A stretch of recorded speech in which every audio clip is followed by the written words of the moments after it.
So, 30 days of gratitude. Did any of you spend any time paying attention to the simple things last week? Yes. Yay, I'm glad that you did. And I'm glad that you did because being grateful and gratitude makes everything in your life better. Gratitude can bring you out of a bad mood. Gratitude can actually make you feel healthier. Gratitude makes people want to be around you more, right? So gratitude is a great multiplier. So this week I want to talk a little bit about the challenges that we have in life. It's easy to be really grateful when things are going well, you're getting everything that you want. But how do you express gratitude on a daily basis when you have challenges in your life? Oh, I did want to share one simple thing that I didn't post it on Facebook because I wanted to post it on Facebook, but I couldn't quite figure out how to say it and not sound kind of strange. But you know, I was up in Michigan and it was cold and then snow was coming down and I went to wash my hands in the bathroom and warm water came out of the faucet. It's like, oh. Have you ever had that experience? Warm water. You know, Florida, we don't do much warm water in sinks. You know, it's room temperature always, or pipe temperature always in public restrooms. So I put my hands under there. I was like, oh, that felt so good. I was like, I am so grateful today for Bob Evans and the warm water coming out of the sink. It's the simple things. But what do we do when we have challenges? You know, I first want to address what is it that we believe about our challenges, right? Because our third principle is that we create our world. And I'm going to read this out of Use the Truth You Know, Unity's Principles and Premises. It's a new book written by Reverend Dr. Paul Hasselbeck. So I wanted to read a little bit. He has written about the third principle of unity.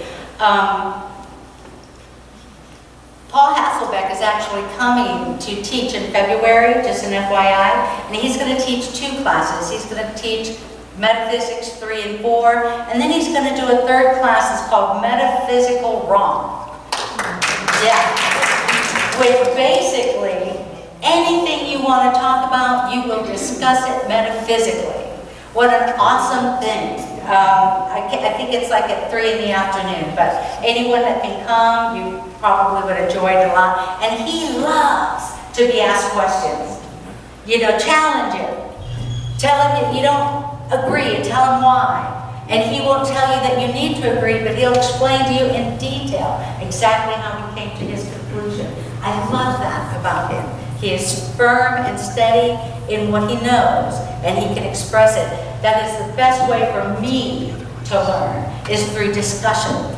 You know, some people are readers, some people are visual. I like to talk about it. I like to tear it apart, put it back together again. So he's going to be here to do that in February.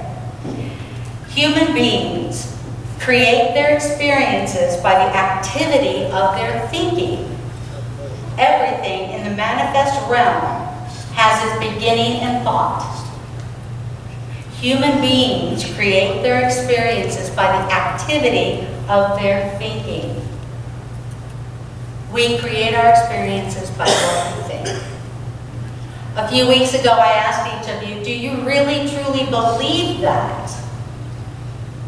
And then the next question was, if yes, how many of you got up this morning and made a decision, a conscious decision about what your day was going to be like, and then manifested that? And if yes, then why aren't we manifesting fabulous days every single day for the rest of our lives, always, never any challenges? Right?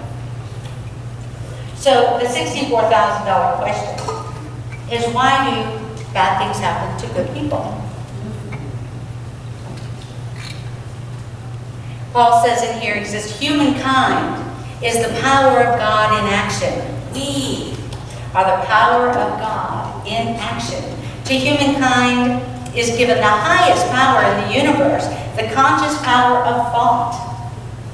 The thinking faculty in humankind makes each person a free agent because it is our creative center.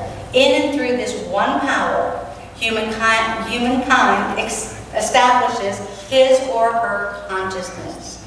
So through our power of thought, we create our consciousness. That's the good news and the bad news. Right? Good news is that means that we have a decision to make about what we're going to experience. And the bad news is that we can't necessarily blame it on anybody else. We are not victims of our circumstances. So why is it that bad things happen to good people?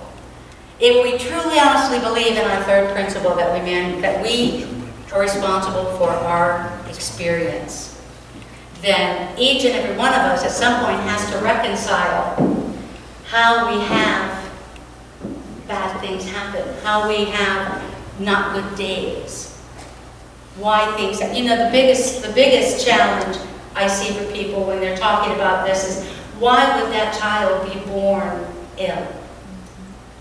Why would that child have had that happen? You know, I think that's the biggest challenge for people. There's no way you can tell me that that child brought that on themselves.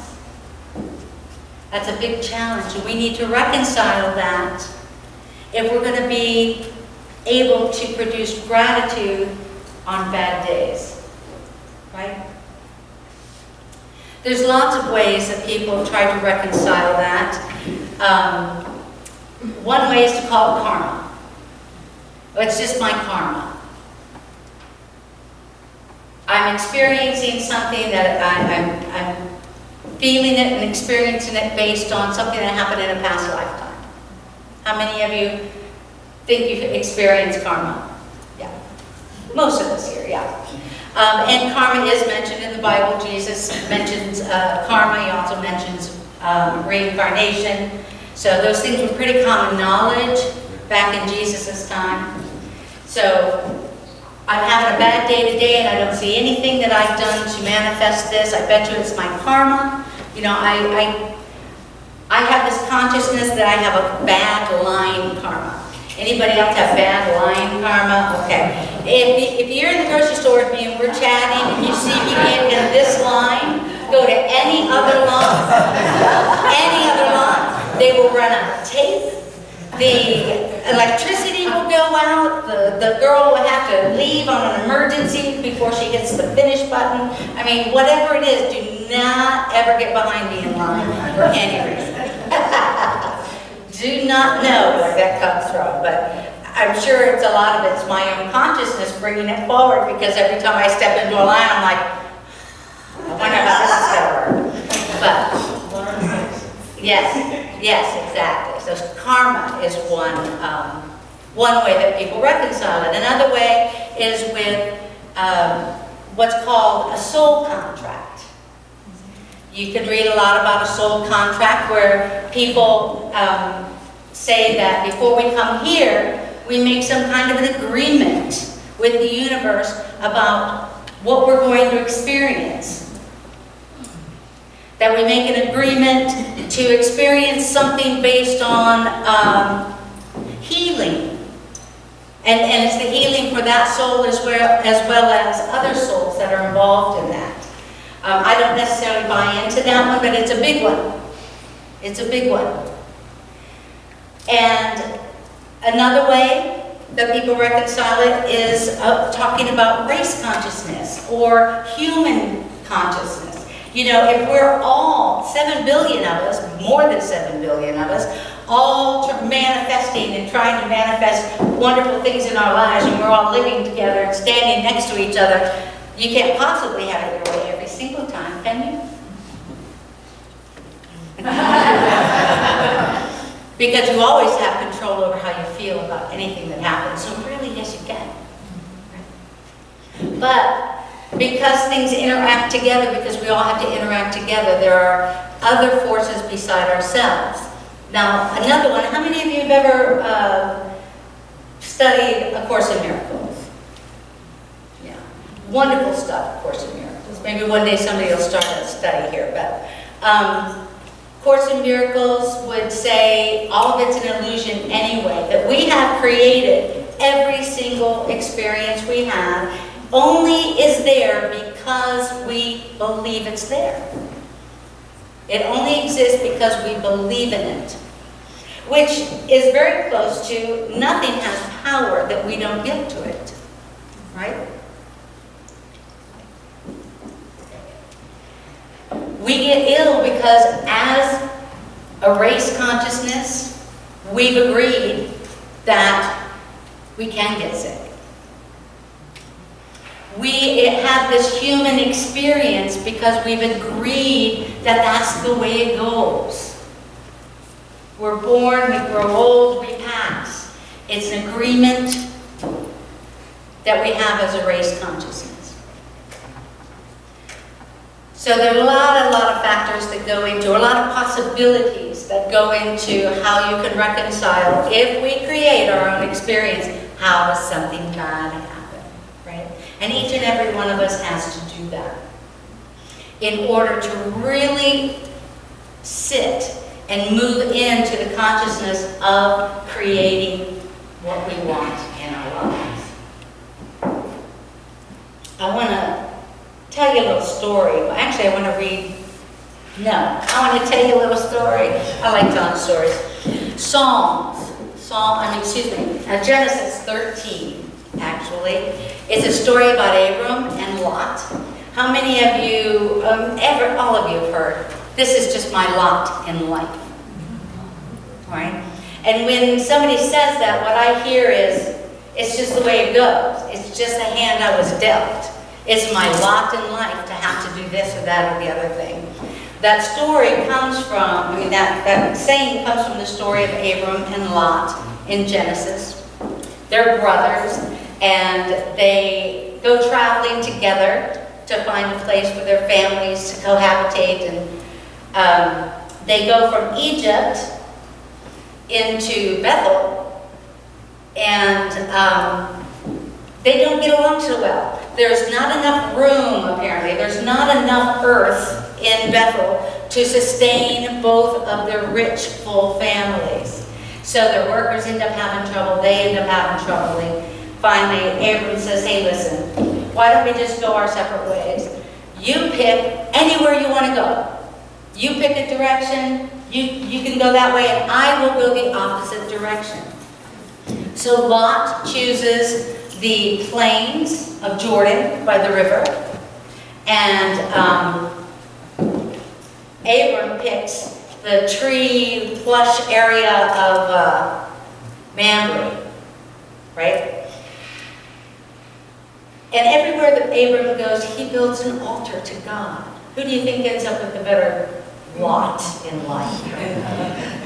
No mystery there. So, unfortunately, everything that happens to Lot ends up being no fun. He has a bad lot in life, right? Which is why we say it's just my lot in life. The good news is that Abram actually does rescue him eventually, which is good. But this story is pretty cool because if you just use a few metaphysical interpretations, you can use it as a practical thing, a practical tool today. So Egypt, I'm going to metaphysically interpret all these. How many of you were in metaphysics interpretation this morning? Handful of you. That's a very cool class. It's here at 9:30 every Sunday morning, led by Dee and Dixie, metaphysical interpretation. Do you guys just pick a topic and then just go off like a metaphysical romp? I love it. So Egypt is metaphysically interpreted as the sense consciousness, material consciousness, unenlightened. It's when we are focused on what's out here. We're said to be in Egypt. And we're always wanting to get out of Egypt, right? We're always wanting to become enlightened. We're wanting to get out of Egypt. Abram is faith in an unseen God and in divine guidance. Lot is the negative side of faith. Lot, faith, believes in anything anything that they see, taste, feel, touch, they can be convinced is true and real. So it is a faith, but it's a faith in anything that is the loudest, the brightest, the shiniest, right? Bethel symbolizes a conscious unity with God, and the plains of Jordan, where Lot went to take his family, is the life flow of thought through us. And when we see it through Lot's eyes, it gets muddy and unclear, and it gets turbulent, and we focus primarily on materiality. So the plains of Jordan would be very similar to going right back to Egypt. Then the trees of Mamre, trees are the expression of thoughts of unity. Oops. There we go. And Mamre is firmness or vigor and strength. So,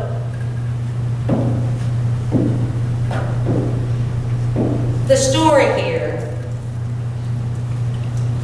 of course, is going to be, no matter where you go, what you want to strive for is to be in unity with God, that we have the ability, we have the faith, the capital F faith that believes in God and unity with God. We have the little f faith that is faith in what we see out here, belief in what the market looks like, belief in what we hear and see here. And if we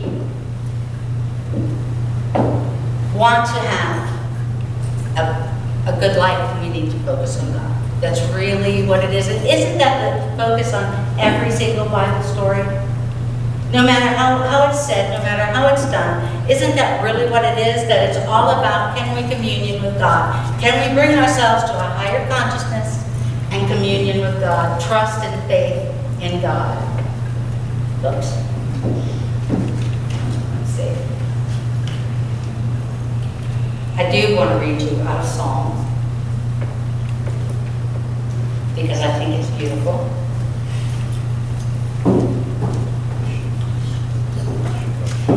It's Psalm 46, 8 through 10. It says, "Come and see what the Lord has done, the desolation he has brought on the earth. He makes wars cease to the ends of the earth. He breaks the bow and shatters the spear. He burns the shields with fire. He says, be still and know that I am God." So, with our challenges in life, sometimes we can put our life in perspective, like I mentioned last week. If we just look at our life in perspective and say, it could be worse. I see that it is worse in some places. I am still blessed in many, many ways. So a way that you can be grateful through your challenges is to put it into perspective and see that, yes, I do indeed have many blessings from God. Another way to be grateful, if it's beyond the point of seeing that it could be worse. And I don't want to belittle the pain that we go through, because sometimes it is so bad that we don't see it being worse. And when that happens, the gratitude comes from knowing that this too shall pass, even if it's just in little bits and pieces at a time. Another gratitude comes from knowing that there is a universal law. There is universal principle that's in play. We're not experiencing the things that we're experiencing because there's some big guy up on a throne somewhere that looks down and points at you and says, today you're just going to have a really crappy day. God is not made in our image and likeness. God is not capricious. God does not change, make different decisions for you and then for you. The expressions of, it's just my lot in life, or God wants me to learn this lesson, or God did this so that I can. God doesn't make decisions. God doesn't choose your path. God doesn't decide that today you're going to have a bad day and they're going to give this one a good day.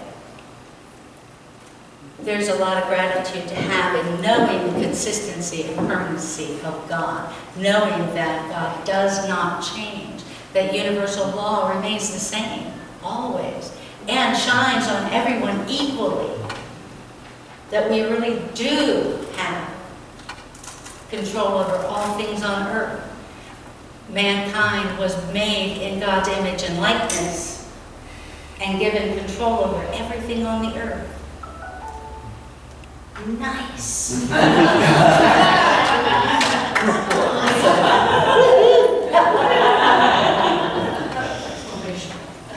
So when you come through your challenges, remember that you are blessed. You are not a victim of your circumstances, that we do reap what we sow in some way or another, and that we always, always, always have control over the experience that we have around what's going on around us. So, bless you. I love you all.